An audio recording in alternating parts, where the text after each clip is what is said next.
Good afternoon. Welcome to the beautiful Caribbean island of St. Thomas in the U.S. Virgin Islands. We are in Sim Update 9 today. Going to take a flight in the TBM to check out Sim Update 9. I haven't flown this airplane in a while, so let's see here. See, battery and generator on, auxiliary boost pump on, fuel selector on auto, autopilot on. Da da da da da.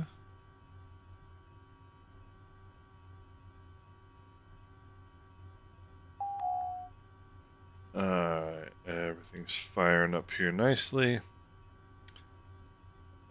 Let's engage the starter. Boy, this is going to be some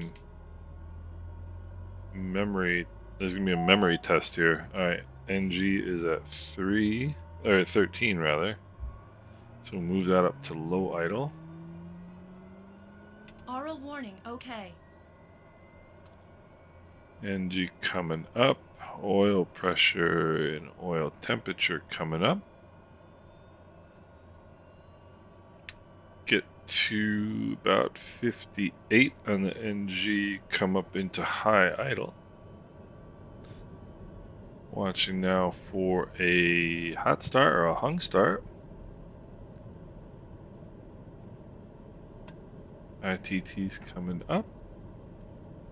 NG stabilized.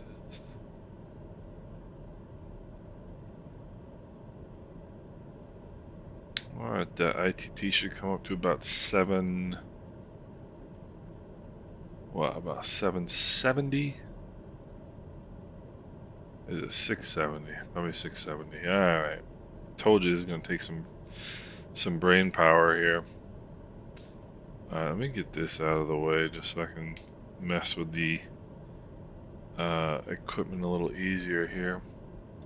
Let's go to MFD. Actually, let's go to Navcom. Go 122.8, which is the nav frequency, or the Unicom frequency.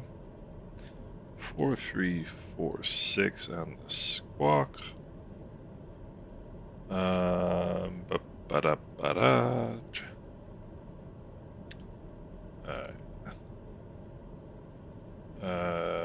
Altitude reporting.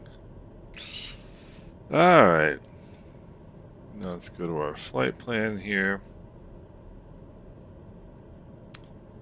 Let's let's go procedure, arrival procedure, Uluba 1. We're looking at the Slugo transition here. And there we go. Alright, so that's pretty good. I'm gonna pull up my Navigraph chart simply because I don't have. Well, I mean, actually, let's have a look here. Let's go back to home. Let's go to charts. That's what I figured. I'm not going to worry about that for this short of a flight. Just going to go to the map. Let's go TNCM. Pull up the charts. Standard terminal arrival route. And we've got our Uluba 1.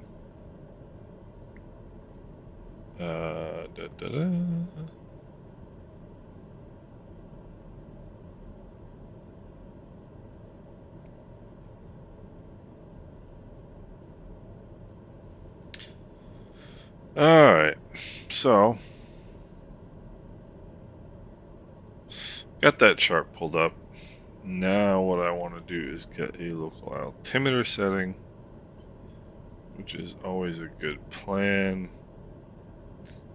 1016, which is also 3000. Of course, you cannot change this barometer up there to QNH. 1016. 1016. Alright, now let's put the altitude select here on the autopilot. Let's go.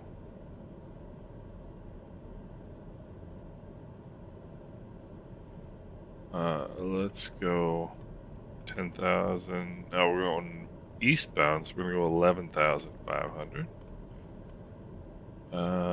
And this mouse, I don't know if this is a Microsoft Flight Simulator thing, but the mouse seems to disappear quite quickly, which can be annoying. Alright, let's turn on the inertial separator. Let's engage the parking brakes, the foot brakes rather. Release the parking brake. COM 1, 122.8, that's what we're looking for. Let me check my taxiways here. We're taxiing via Foxtrot Bravo to runway 10. So we want to move that over. We also want to turn our lights on. Let's go taxi light on. Yeah, I know the inertial separator's on. Let's go taxi light on. No, we're not gonna get nav and strobe. Okay, so these lights are not working. That light is working. These lights are not working. Okay, so got a couple things that potentially are not working here. Let's turn the oxygen on. That's the emergency oxygen. Autopilot's on. Fuel is on standby. Alright, I'm relatively happy with what's going on in our lives here. And let's zoom in here a little bit. Alright, St. Thomas traffic, TBM 9030 Mike Romeo, taxiing to runway 10 via taxiway Foxtrot Bravo Charlie Alpha, St. Thomas. Alright, so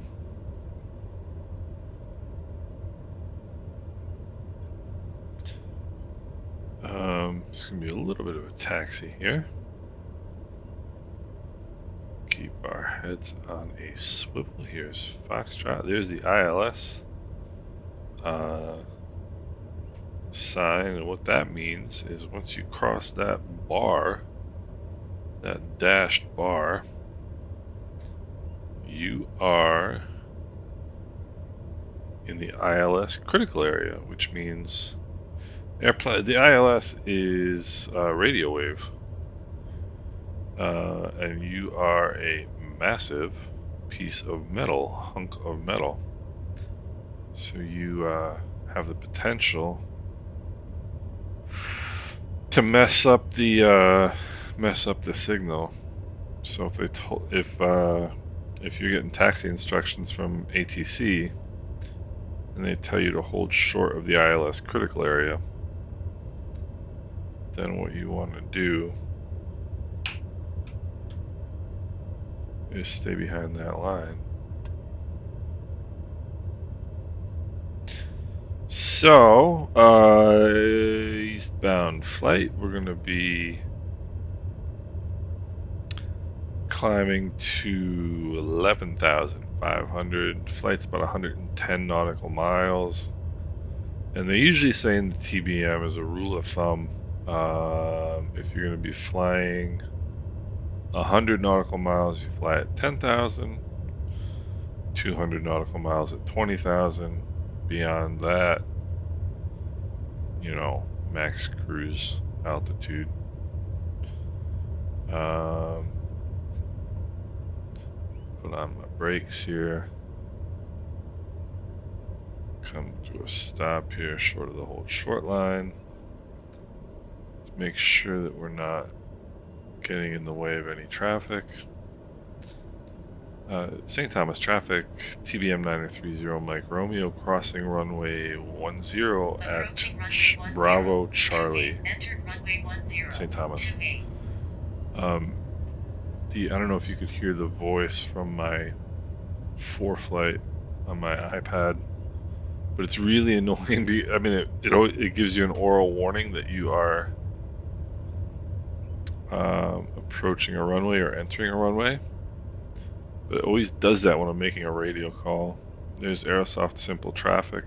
You've got American Airlines there, which is pretty cool. St. Thomas traffic, TBM 9030 Mike Romeo's clear the runway, St. Thomas. Looks like a nice day for a flight today, which is cool. This is my second flight in... Well, probably my third flight in Sim Update 9.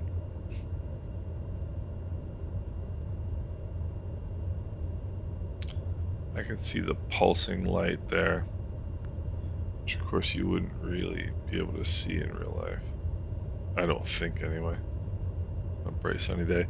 One of the things I sort of noticed is I think the trees don't look quite as good, although the bushes look pretty decent. But the trees look kind of weird, like I was in St. Maarten the other day, or St. Bart's the other day, and the trees look kind of weird. So we'll come up to, and that is the ILS box right there. And this is another ILS hold short line. So if they told you to hold short of the ILS critical area, you'd hold short of that line.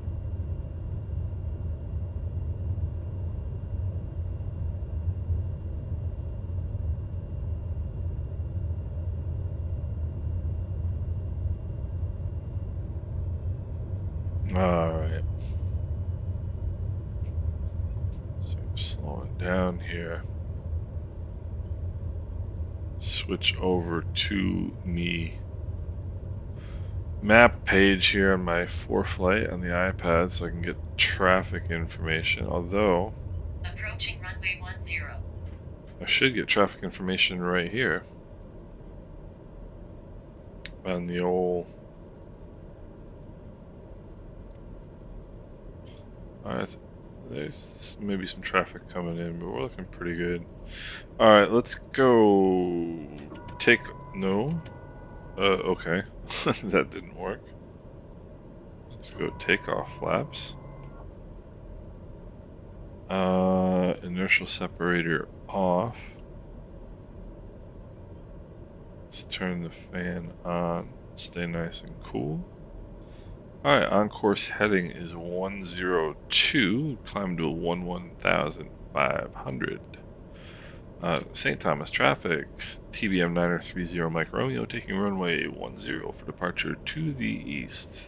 St. Thomas. Alright, I don't see any traffic coming down final. Approaching runway 10. Entered runway 10. I don't see any traffic. 6,900 feet remaining. I don't see any traffic on the runway.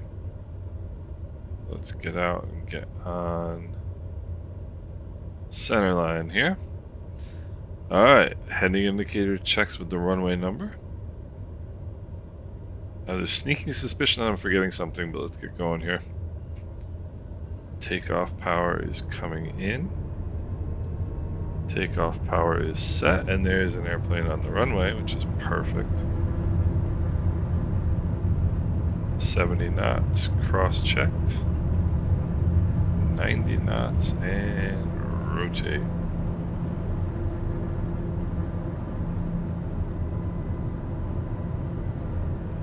Alright, positive rate of climb. Gear is coming up.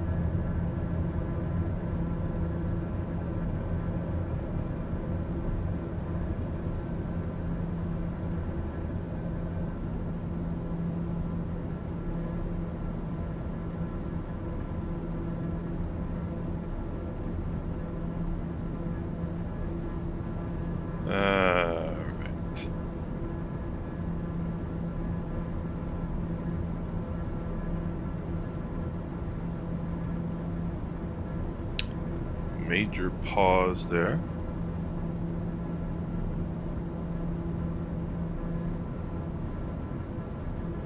Alright, let's go. Nav mode. Let's go altitude hold and flight level change. Let's engage the autopilot.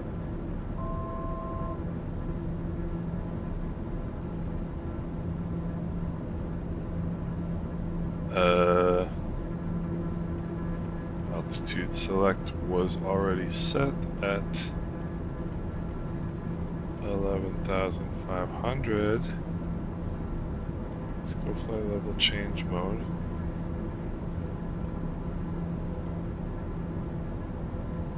Altitude.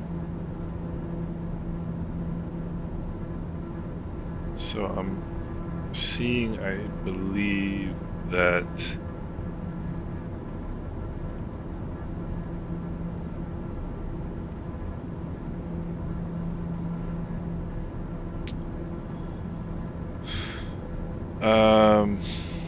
indicated airspeed.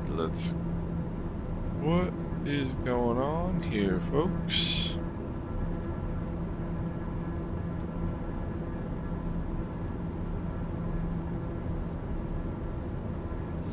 Yeah, everything's moving in tens here.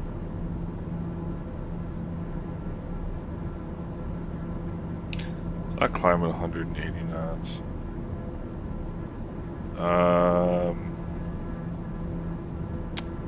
Yeah, you know what? Active nav. That's my fault right there. And let's get the torque up to 90 for the climb.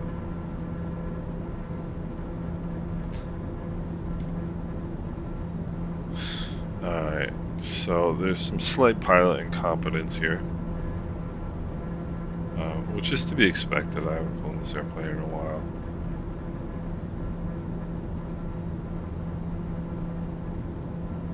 Just want to check real quick and see if... Yeah, that's on. So...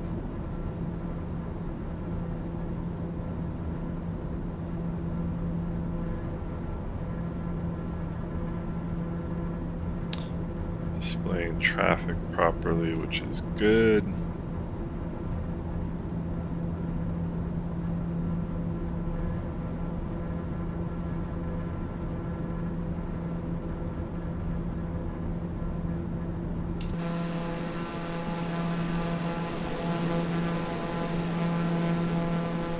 Once again, just an amazing looking airplane. I really think the TBM is the bee's knees. For a while I was flying it quite regularly.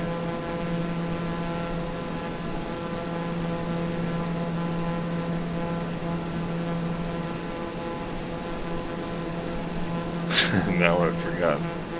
I did find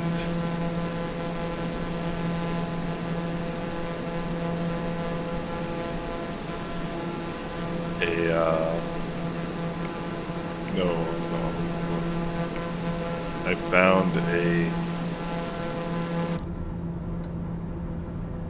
key for switching between the internal view and external view, and I don't remember what that key was. So, alright, as we're climbing, let's keep an eye on the torque. It's coming up to 90. Bring that up to 90.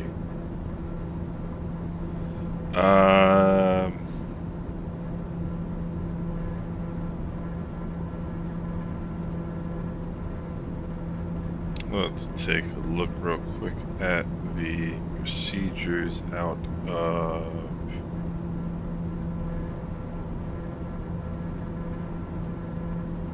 St. Thomas.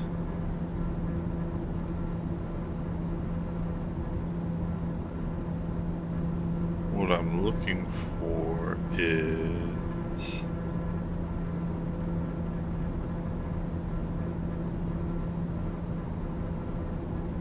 it's interesting. They don't have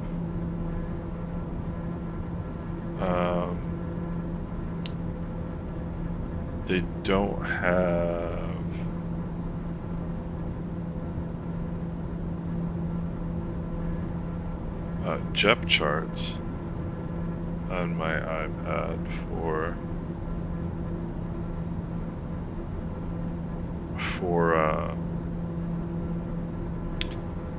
St. Thomas, which is kind of odd.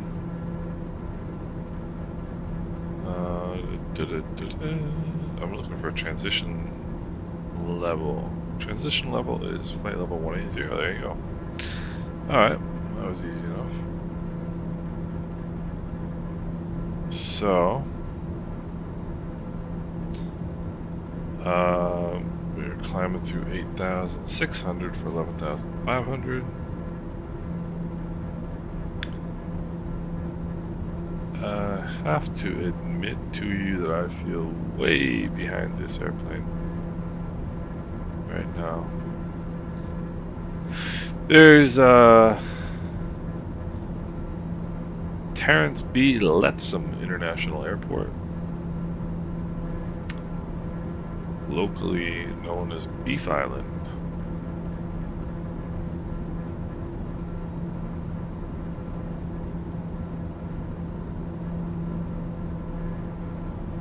Locally known as Beef Island. And did I put up my takeoff flaps? No. No, I did not.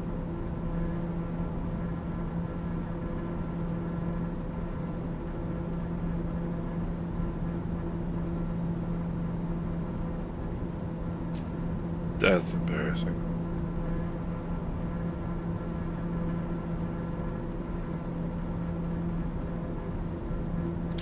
Alright, so we're about to come 1,000 feet to go at our cruise altitude here. A couple of things I've noticed. So first of all of my settings have been retained. My wind indications here on both the primary flight display and the multifunction display.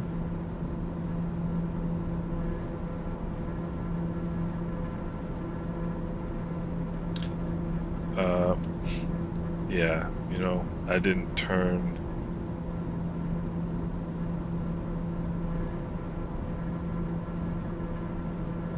the bleed on for the pressurization, which is no good.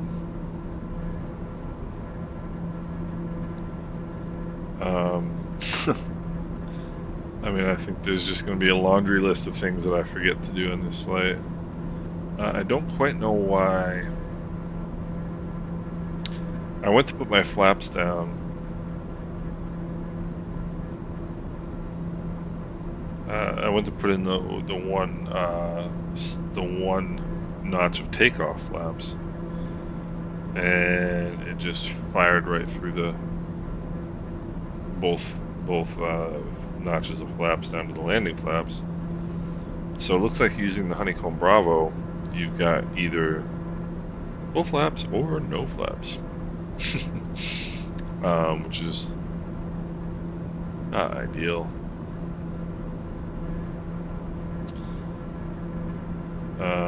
And we are, 43 miles from Slugo, and boy is that not going to take very long. So let's start taking a look at the chart here. Transition level is flight level 65, which, if that sounds unusual to you, as an American pilot or a US based pilot, it should, because First of all, transition level is for landing. Transition altitude is for departing. So a lot of times you look at an approach chart, a JEP approach chart, and you'll see transition level and transition altitude. Transition altitude is for departing traffic, transition level is for arriving traffic. So they may have two different, a different altitude going up to change to a standard altimeter setting than the altitude coming down, which just makes absolutely no sense at all. Nor does it make any sense to have, to me anyway, having a transition level anything other than flight level 180. Of course, in the US, there is no such thing as flight level 65. Well, I mean, I guess unless you're talking flight level 60, unless you're talking 65,000 feet, which I think is Class Echo airspace. I think everything above 60,000 feet is Class Echo, which is neither here nor there. But anyway, so my initial kind of feel on these things is that there's something and I don't control this airplane with FSU IPC7, which I usually do in other airplanes, because in this airplane it was just easier just to set it up in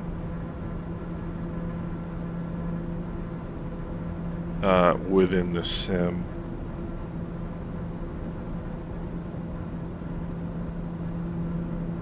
So let's get the weather at Juliana.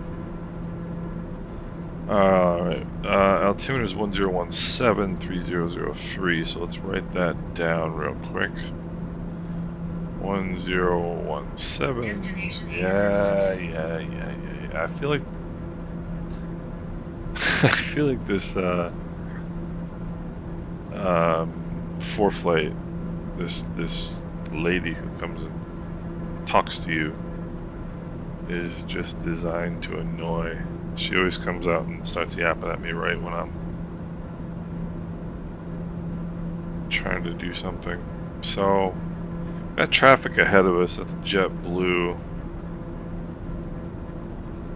It's about 19 miles ahead of us. I'm assuming real world traffic. You can see it right there.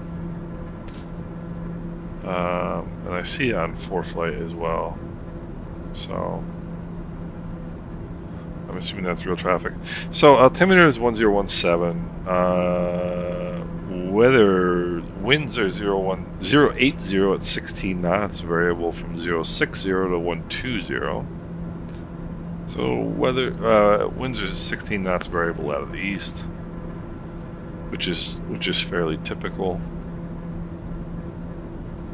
for down here. Visibility greater than 6 miles. Clouds few at 2,000. Temperature 28. Dew point 20. Altimeter 1017. All right. So, and the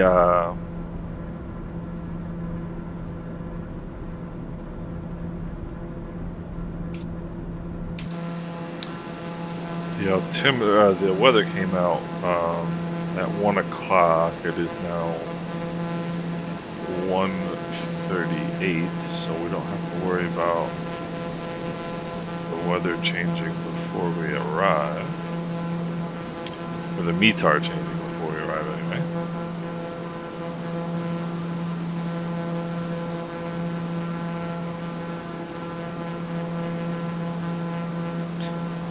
So, I'm trying to think of what car I would equate this airplane to being. I would say in Aston, because it's just so classy. It looks, I mean, it's modern, obviously, but it just has some gorgeous lines to it. Just a beautiful airplane.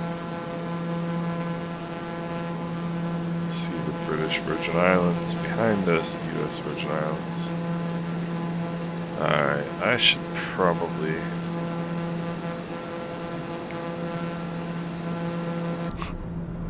probably figure out which camera I'm using, or which button I'm using to switch cameras. All right, we're 15 nautical miles from Sligo, so let's brief the arrival. From Sligo, let's actually start a descent here. And one thing I really don't want to do is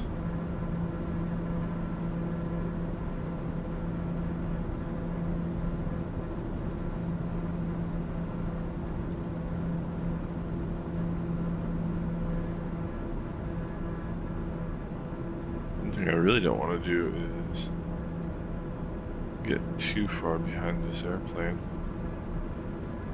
because boy, will it be difficult to catch up.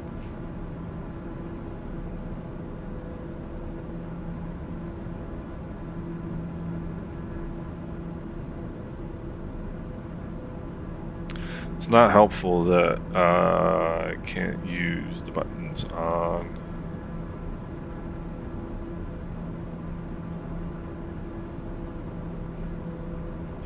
my Honeycomb Bravo very effectively. I'm gonna have to look into it and see if maybe I screwed something up, or I don't know. If I have a setting that I didn't set, or who knows.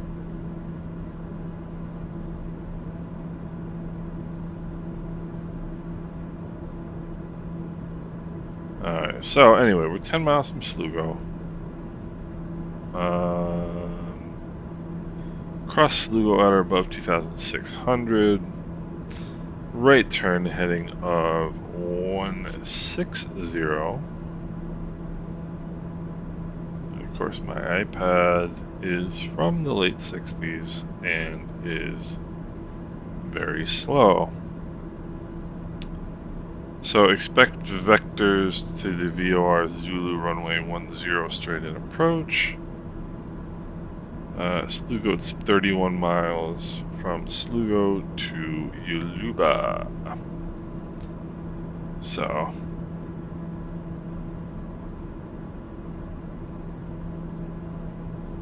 I didn't set up VNav, which of course I could have. Flight plan, VNav. Actually, Sligo, 2,600 feet. Could have set that up, didn't.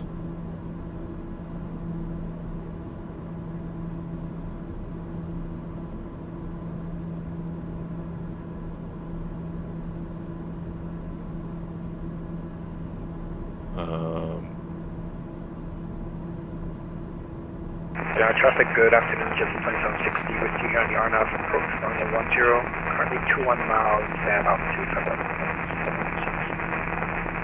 Yeah, traffic.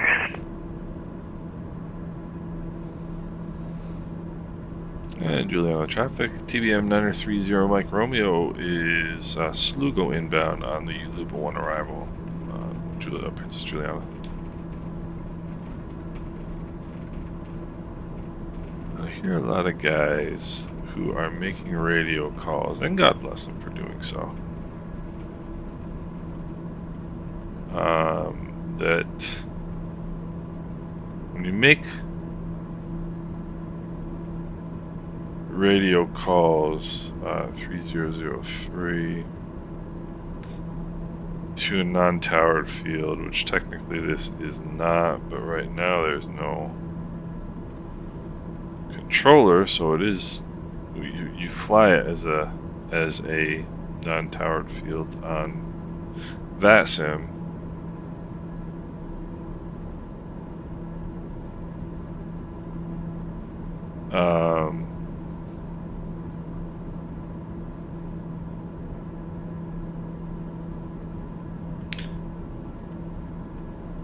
You, on your initial call up,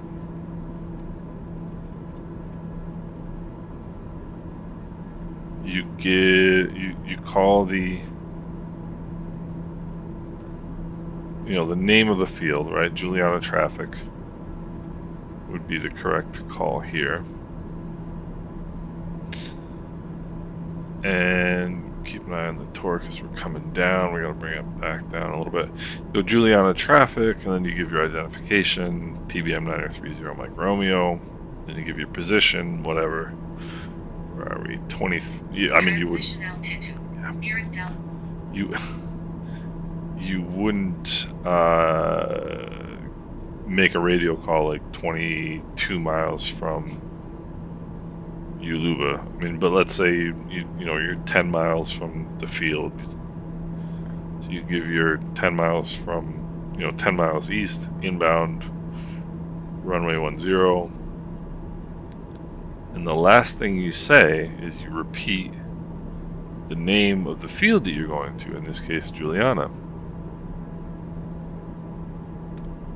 And the reason you do that is because if you are, let's say somebody switches to your frequency, the frequency that you're on, halfway through your radio message, and they only hear like your altitude and your position. There may be like 4 or 5 airports on the same radio frequency for non-towered fields, and so they may be flying into St. Kitts, for example, and you're flying into Juliana, or you're flying into Anguilla, or you're flying into Grand Cas, and they may hear your position, which runway you're going for, but they don't know which airport you're going to. So that's why you repeat at the end of your radio message the airport. Juliana traffic, TBM 9030 Mike Romeo, 10 miles from Slugo, inbound runway 10, Juliana. So that way everybody knows. But for whatever reason, I'm not this is one I don't actually know. I don't actually know the reason for this. The first time traffic W2670 on India Mountain final runway 10. The first time you call the name of the field, you say Juliana traffic, or Anguilla traffic, or St. Bart's traffic, whatever. When you repeat it at the end of the phrase, you don't repeat the word traffic. You just say Juliana or St. Bart's or Anguilla. So Anguilla traffic, TBM 9030 Mike Romeo, 10 miles east inbound, full stop runway 10, Anguilla. Not Anguilla traffic. So a lot of guys, I mean, first of all, a lot of people in real life are pretty poor at radio communication, so there's no reason to be too picky about people on VATSIM. Big pause right there. Big pause. So there's no reason to be particularly picky for people that are on VATSIM, but I noticed that a lot of people on VATSIM repeat that second radio call, or that repeat traffic at the end when you don't have to. Radio calls are all about being brief. People who don't talk on the radio very often are nervous about doing so. They're nervous about screwing up. Everybody screws up on the radio now and then. Just save it over there. Everybody screws up on the radio now and again. It's no big deal. It's not the end of the world.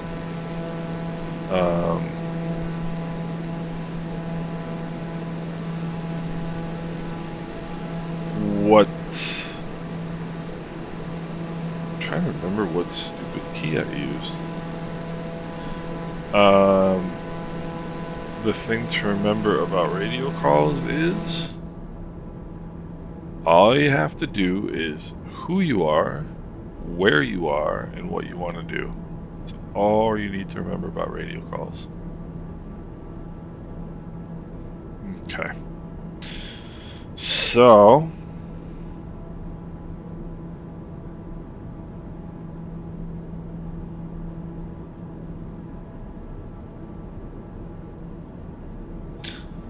don't know what. Yeah, traffic JetBlue 2670 is on a short final runway is 1020.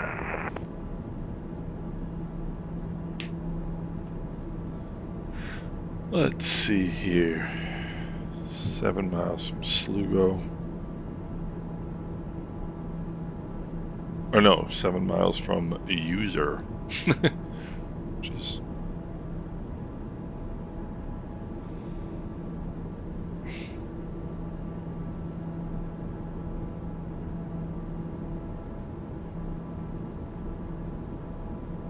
Let's go direct Yaluba here. So we're 10 miles from Yaluba.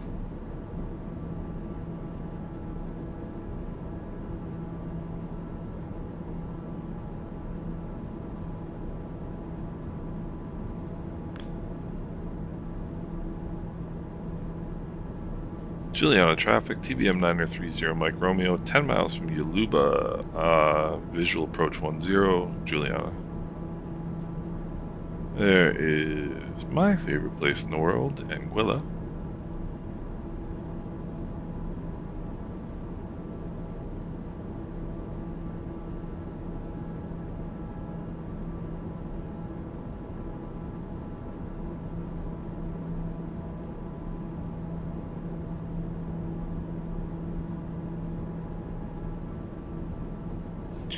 Pull up the chart for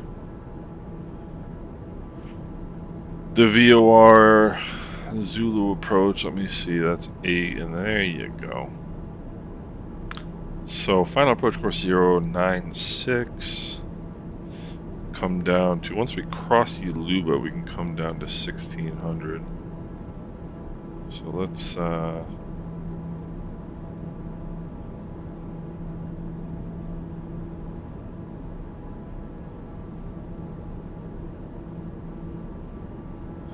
that's once we cross Yaluba. I don't see any other traffic on the iPad or on the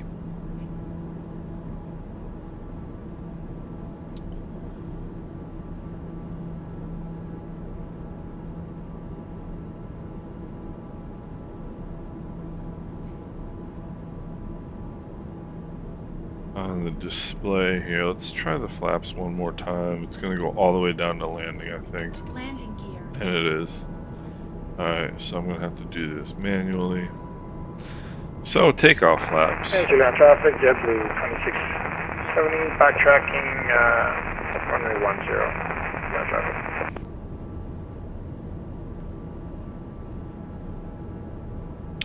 So we're 3.1 miles from Yaluba. Once we cross Yaluba, I'll put us into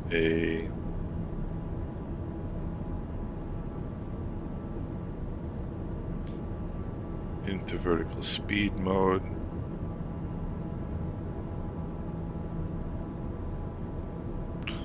We'll try vertical speed mode on the Bravo, see if that works. This is supposed to be a test flight after all.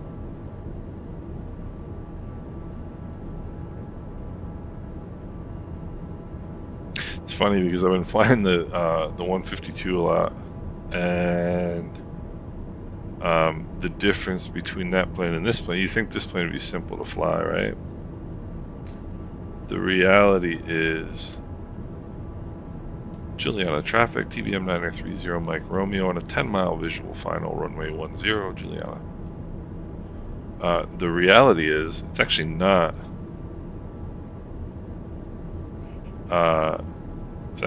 that simple.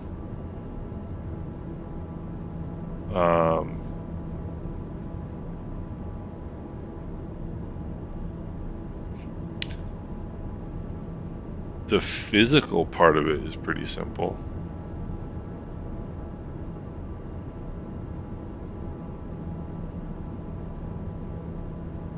There's not a whole lot to do.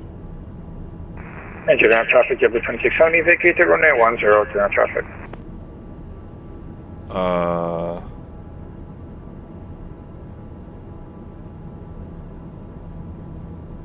The physical part of it is pretty simple. But it's just the mental part of staying ahead of an airplane that's this fast. And I know a lot of guys who probably fly like, you know, the Airbus and the Boeings and whatnot. They're like, it's no big deal. And that's fine. Seemed like a rather abrupt transition there.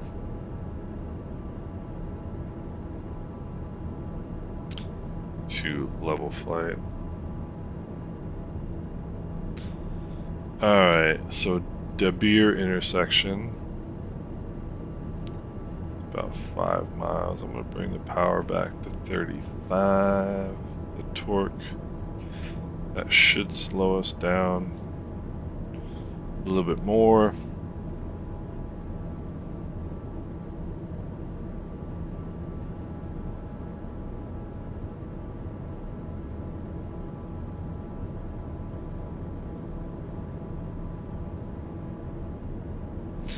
Juliana traffic, TBM 930 Mike Romeo, 5 mile final, runway 10, Juliana.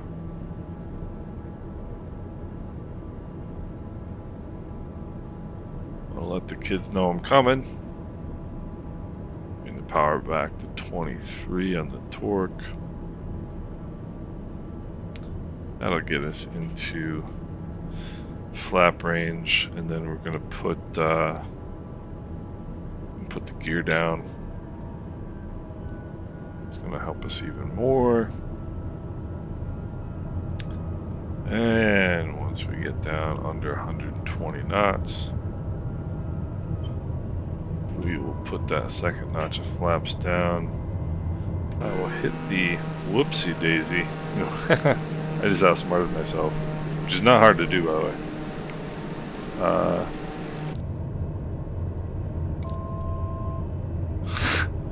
I just used the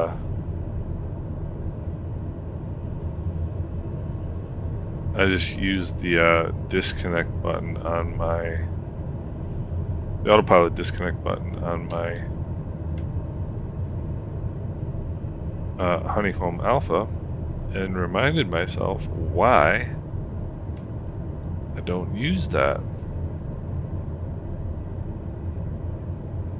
Juliana traffic, TBM 930 Mike Romeo, 3 mile final, runway 10, Juliana.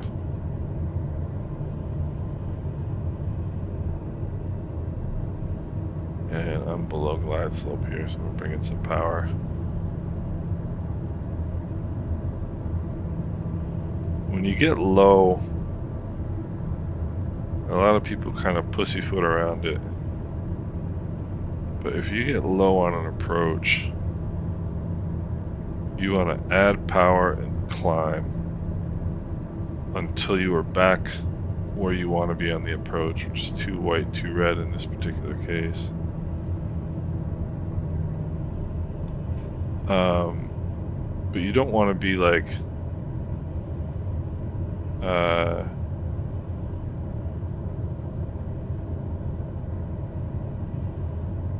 and the trim wheel on my Bravo is not working at all.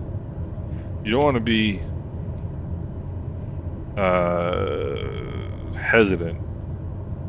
You don't want to kind of half-ass it when you're trying to get back on glide slope when you're low. Add power and climb. Don't try to level off and fly into the glide slope. Add power and climb up to it. Juliana traffic, TBM 930 Mike Romeo, short final 10, Juliana. And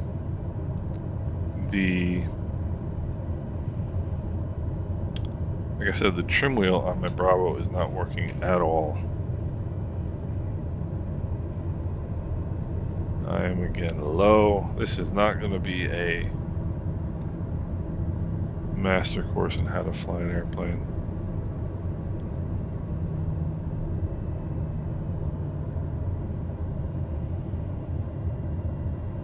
But it does do a pretty decent job of showing us what the shortcomings are of Sim Update 9 right now. Power is completely out.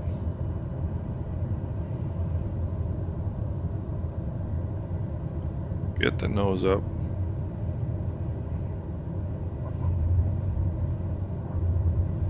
Okay.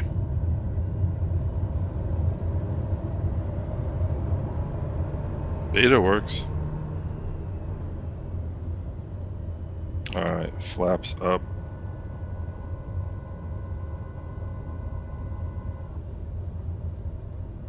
Inertial separator on.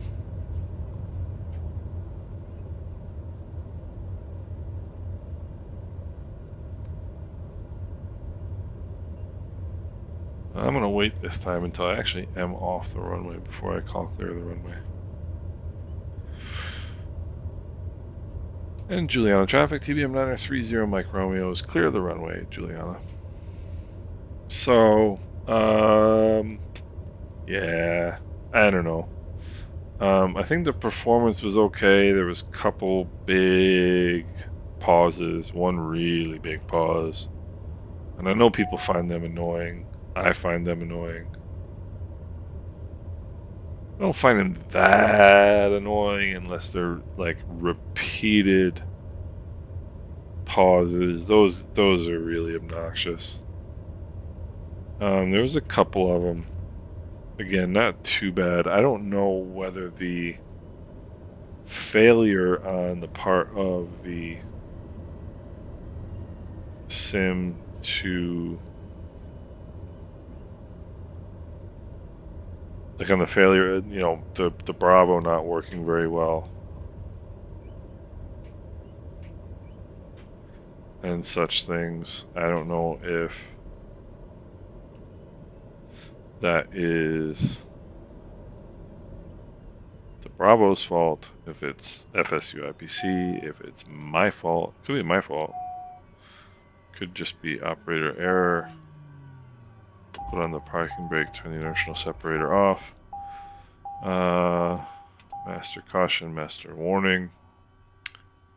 Let's flip the autopilot to off. Oxygen to off. Fuel selector back to manual. Boost pump is off. Ignition is off. Starter is off. We'll pull the crash bar down. So everything's off. Flaps are up. So I don't know if there's some technical issues with the sim, or whether it's something in my setup.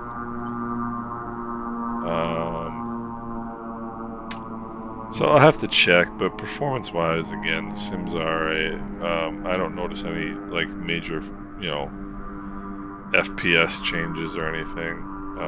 Say hello to